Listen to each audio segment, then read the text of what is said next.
আসসালামু আলাইকুম প্রিয় দর্শক, দেশ ও দেশের বাইরে যে সকল ভাই ও বোনেরা আমার আজকের এই ভিডিও দেখছেন তাদেরকে আমি আন্তরিক শুভেচ্ছা ও অভিনন্দন জানাচ্ছি। আমি আজকে আইছি তারাস থানা, সিরাজগঞ্জ জেলা, নওগাঁ, যে হযরত শাহ সুফি জিন্দানি রাদিয়াল্লাহু তাআলা আনহুর মাজার শরীফের নাম হয়তো আপনারা অনেকেই শুনেছেন, অনেকেই দেখেছেন।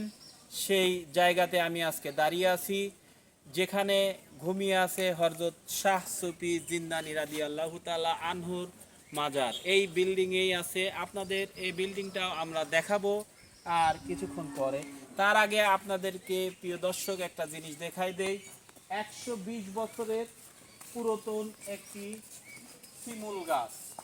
শিমুল গাছ, এই শিমুল গাছটি যে দেখছেন 120 বছর এইখানে অবস্থান করছে। এর যে শিকড়টা আমরা দেখতে পাইতেছি, এই যে দেখেন শিকড়ের মাঝখান দিয়ে ছোট ছোট করে ওইখান থেকে শিকড় চলে গেছে প্রায় 30 থেকে 40 মিটার ফাঁকে। সেই 40 মিটার ফাঁকে এই ছোট ছোট কিছু ঘরের মতনও হয়ে গেছে। এই যে এখান থেকে একটু দেখান, ওই যে ঘর একবার পুরো একটা বাচ্চাদের ঘরের মতন সুন্দর একটি সিন। এবং এখানে গাছটি সংরক্ষণ করে রাখা হয়েছে। প্রিয় দর্শক, আপনারা যদি এই তারাস থানার, সিরাজগঞ্জ জেলার নওগাঁতে কখনো আসবেন, আসলে এই গাছটি অবশ্যই আপনারা দেখে যাবেন। 120 বছরের ঐতিহ্য শিমুল গাছ, যা আমাদের দেশ বাংলার ভাষাতে এই গাছটির আরেকটা নাম আছে, সে নামটি তুলা গাছ।